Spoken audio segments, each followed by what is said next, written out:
Shalom shalom, twongeye kubasuhuza kandi twongeye kubaha ikaze bakunzi ba Ruyenzi TV. Amahoro y'Imana akomeze kubana namwe.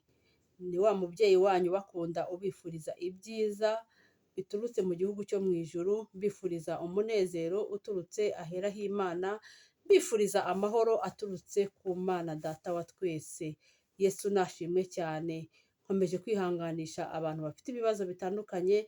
Muri iyi si niko bimera, uyu munsi biba ari byiza, ejo bikaba ari bibi. Iyi si niko twayisanze, nta kindi twayihinduraho, ariko iyo uri mu Mana, iyo ushinze imizi ku Uwiteka, Imana iragushoboza, ikakwambika imbaraga zo gusohoka muri ibyo bihe bibi bikomereye imitima yacu, imitima yanyu, mukabisohokamo amahoro. Yesu nashimwe cyane kandi Yesu nahabwe icyubahiro. Nkomeje kandi gushimira abantu bakomeje kudushyigikira, bakora subscribe, batera comment, basharinga ijambo ry'Imana rikamamara ku isi yose, ndetse n'abakomeje kuduhamagara no kutwandikira baduha ibitekerezo. Imana yo mu ijuru ibaha umugisha kandi ibashyigikire muri byose. Yesu nashimwe. Nk'uko bisanzwe tugeze mu mwanya w'ijambo ry'Imana. Nkunda kubabwira ngo ijambo ry'Imana ni ubuzima, ijambo ry'Imana ni imibereho, kandi nkomeza kubashishikariza bakunzi ba Ruyenzi TV, ni ukuri mbinginga cyane ndetse cyane buri mukristo wese ajya agerageza atunge Bibiliya, atunge ijambo ry'Imana, kuko iyo utunze Bibiliya uba ufite byose. Iyo utunze Bibiliya uba ufite inkota yakubashisha kurwana urugamba, kuko muri Bibiliya harimo amagambo ahumuriza imitima yacu, harimo amagambo atuyobora inzira nziza igana mu gihugu cyo mu ijuru, harimo amagambo meza atwigisha uko twabasha kubana n'abantu bose amahoro. Yesu nashimwe. Twihute rero dusome ijambo ry'Imana, ariko mbere y'uko dusoma ijambo ry'Imana, ijambo ry'uyu munsi narihaye umutwe ugira uti: ese ijambo ry'Imana rifite imbaraga n'ububasha bwaguhindurira ubuzima? Yesu nashimwe. Ese ijambo ry'Imana rifite imbaraga n'ububasha bwaguhindurira ubuzima? Yesu nashimwe cyane. Ikindi kintu kindi natekereje, nibajije ndavuga ese gusoma ijambo ry'Imana, gutunga ijambo muri wowe, hari umumaro byaba bikumariye, hari umumaro byaba bimariye? Yesu nashimwe cyane. Tugiye kubyumva rero mu ijambo, kuko tugiye gusoma ijambo ry'Imana muri Bibiliya. Turasoma mu Baheburayo umutwe wa 14 umurongo wa 12, twumve icyo Imana itubwira kuri ibyo bibazo ndimo kwibaza, n'undi wese yaba yibaza. Yesu nashimwe cyane. Dusome mu izina rya Yesu Kristo. Abaheburayo 4:12 haravuze ngo: nk'uko ijambo ry'Uwiteka ari rizima, rifite imbaraga kandi rikagira ubugi buruta ubw'inkota zose, rigahinguranya ndetse kugeza ubwo rigabanya ubugingo n'umwuka, rikagabanya ingingo n'umusokoro, kandi rikabangukira kugenzura ibyo umutima wibwira, ukagambirira. Nta cyaremwe kitagaragara imbere yayo, ahubwo byose bitwikuruwe nk'ibyambaye ubusa mu maso y'izatubaza ibyo twakoze. Yesu nashimwe cyane. Rero bakristo bene data, bakunzi ba Ruyenzi TV, hano dusomye ijambo ry'Imana dusanze mu Baheburayo. Hanyuma buriya ijambo ry'Imana rifite imbaraga zo guhindura imitima yacu. Yesu nashimwe cyane, ndetse n'ibitekerezo byacu. Ijambo ry'Imana kandi ridufasha gutekereza nk'uko Imana ishaka. Ikindi kandi rihindura imyitwarire yacu. Yesu nashimwe. Hari igihe winjira mu ijambo ry'Imana ugasoma, ukumva ko uyu munsi hari ahantu waba wagenze nabi, ariko ijambo ry'Imana rikaguhwitura. Yesu nashimwe cyane. Kandi iyo usoma ijambo ry'Imana, usenga Imana ukabwira Imana uti: Mana, mpa Mwuka Wera ansobanurire ibyo ndi gusoma. Bibiliya igaragara nk'igitabo, ariko iyo winjiye ugasaba Imana ikaguha Mwuka Wera, usobanukirwa ko Bibiliya itandukanye n'ibindi bitabo byose. Muri Bibiliya harimo umunezero, muri Bibiliya harimo ubuzima, muri Bibiliya harimo ibintu byinshi byinshi byinshi byadufasha kugera mu ijuru. Muri Bibiliya harimo inzira nyinshi zatubashisha kuba muri iyi si kandi tukayibamo amahoro kandi tukayibamo tunezerewe. Yesu nashimwe. Ijambo ry'Imana ritugira abantu bubaha Imana kandi bagendera mu kuri. Yesu nashimwe. Ijambo ry'Imana, iyo usomye ijambo ry'Imana umenya uko ugomba kubana n'Imana, umenya ibyo ugomba gukora kugira ngo unezeze Imana, umenya ibyo Imana igushakaho ukamenya n'ibyo Imana itagushakaho. Yesu nashimwe. Ijambo ry'Imana rikiza imitima ishenjaguritse. Yesu nashimwe. Hari igihe iyo ubabaye, iyo ufite ibibazo bitandukanye, iyo wumva wihebye, iyo wumva mbega muri wowe wacitse intege, ugasoma ijambo ry'Imana. Bakristo bene data bakunzi ba Ruyenzi TV, hari ijambo usoma ukumva umutima wawe ururutse, ukumva agahinda n'umubabaro wari ufite bivuyemo, ahubwo ugatangira gukurura umunezero nawe ubwawe utazi aho uri guturuka, ahubwo uturutse muri kwa gusoma ijambo ry'Imana, ukayoborwa na Mwuka Wera, hanyuma ugatangira ukumva ufite ibinezaneza mu mutima, umutima wawe ugatangira ugatonyangamo ibitonyanga by'amahoro, ibitonyanga by'umunezero. Yesu nashimwe. Ugatangira kumva muri wowe urimo kugenda wuzuzwa amahoro aturutse mu gihugu cyo mu ijuru. Yesu nashimwe. Kandi ijambo ry'Imana ritwinjiza mu buryo bw'umwuka no mu buryo bw'ibifatika, rikanaduhesha imigisha myinshi. Yesu nashimwe. Ijambo ry'Imana rituyobora ibyo dukwiye gukora.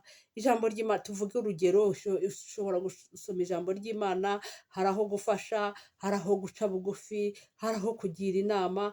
Ntekereza ko ibyo byose iyo ubisomye kandi ukabisobanukirwa ukuramo imigisha myinshi.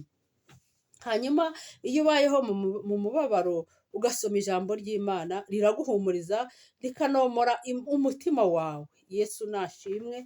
Hanyuma tugende nanone dusome muri Zaburi y'147 umurongo wa 3 wonyine, turasangamo ibindi bihumurizwa by'ijambo ry'Imana.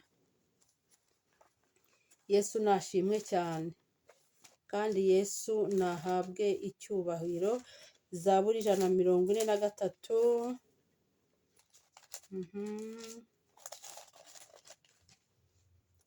147. Zaburi 147 umurongo wa 3 haravuze ngo, akiza abafite imitima imenetse, apfuka inguma z'imibabaro yabo. Yesu nashimwe. Mwakire neza ijambo ry'Imana. Ngo akiza abafite imitima imenetse, apfuka inguma z'imibabaro yabo. Yesu nashimwe cyane. Ijambo ry'Imana rikugarurira ibyiringiro. Hari igihe uta ibyiringiro neza, ariko wasoma Bibiliya ikagusubizamo ibyiringiro, Bibiliya ikakwereka ko uyu munsi utagipfuye, ahubwo ugikomeje mu rugendo rw'ubuzima. Yesu nashimwe. Iyo umuntu abayeho mu buryo ijambo ry'Imana rimusaba, abona byinshi byiza kandi bikamugirira umumaro. Yesu nashimwe. Ni ukuri iyo usomye ijambo ry'Imana ukarikurikiza ugera kuri byinshi. Iyo usomye ijambo ry'Imana ukarikurikiza ubona ubugingo buhoraho. Iyo usomye ijambo ry'Imana ukarikurikiza ugira ubusabane n'Imana yawe, ndetse ukagira ubusabane n'abantu muri rusange, kuko ijambo ry'Imana rikuyobora n'ukuntu wabasha kubana n'abantu bose amahoro. Ijambo ry'Imana rikuyobora ukuntu wabana n'Imana, ibyo Imana ikwifuzaho, ibyo Imana itagushakaho. Iyo usomye ijambo ry'Imana ukaryumva neza ukaricengerwa, Imana irakuyobora mu ijambo uko wabasha kubana n'abantu bose amahoro.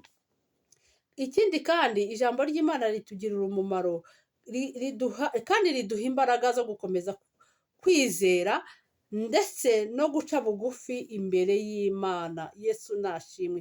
Iyo wasomye ijambo ry'Imana riguhe imbaraga zo kwizera ko ibyo wabwiwe n'Imana bizasohora. Iyo wasomye ijambo ry'Imana riguha imbaraga z'uko uriho, iyo wageze mu bibazo bitandukanye ugasomya ijambo ry'Imana riguha imbaraga zo kwizera ko ibyo bibazo bikomeye urimo uzabisohokamo. Yesu nashimwe.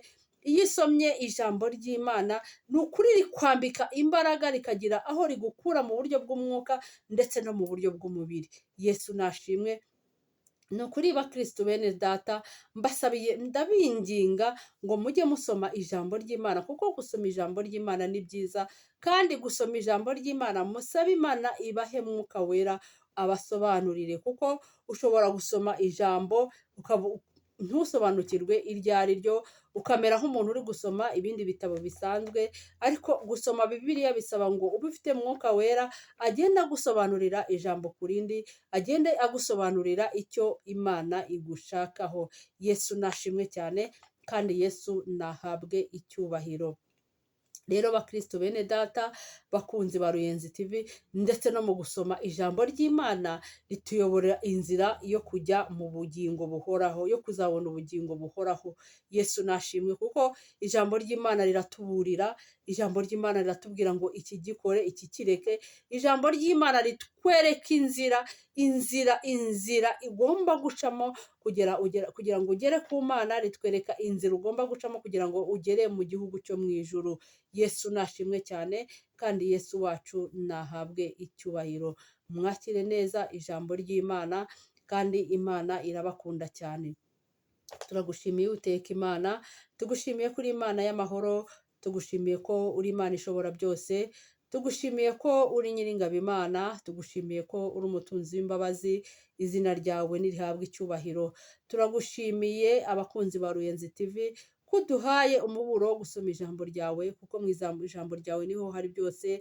Mu ijambo ryawe niho hari ubutunzi, mu ijambo ryawe niho hari ubuzima, mu ijambo ryawe niho hari imibereho, mu ijambo ryawe niho umuntu aboneramo ubugingo, mu ijambo ryawe niho umuntu abonera byose. Turagushimiye Uwiteka Imana, ngaho genderera abakunzi ba Ruyenzi TV, ubagure mu buryo bw'umwuka ndetse no mu buryo bw'umubiri, kandi iri jambo rigire aho ribakura ndetse rigire aho ribageza mu buryo bw'umwuka ndetse no mu buryo bw'umubiri. Kandi Uwiteka Imana ubagenderere, ubashishikarize gusoma ijambo ryawe, kuko ijambo ryawe rituyobora, rikabayobora uko bakwiye kwitwara imbere yawe. Uwiteka Imana urakoze, ndagushimiye. Ngaho nukomeze kuganza, ukomeze kurinda abakunzi ba Ruyenzi TV. Uwiteka Imana abarwayi bakize, abafite ibibazo bitandukanye ubarengere Kristo, abababaye ubahe imitima Mana yo kwishima. Uwiteka Imana abafite ibibazo bitandukanye ubane nabo Kristo, kandi ukize uburwayi buri hagati muri bo. Uwiteka Imana utanga akazi ku bashomeri, utanga ibyo kurya ku bashonje, utanga aho kuba kubabuza aho kuba, utange buri kintu cyose umukunzi wa Ruyenzi TV yifuza ukimuhe, kandi ukomeze kuturindira ubuzima ndetse n'ubugingo. Ni mu izina ryawe ryera Yesu wabambwe ku musaraba i Golgota. Amina. Mwakire neza ijambo ry'Imana. Ni ukuri ndabakunda, kandi n'Imana irabakunda. Nkomeze kubashishikariza gukora subscribe, musharinga, mutera comment, kandi mukomeze kuduhamagara ndetse munatwandikira mutugezeho ibitekerezo. Kandi nkomeje gushimira by'umwihariko abantu bakomeje kubikora. Imana yo mu ijuru ikomeze kubaha umugisha. Amina, amina.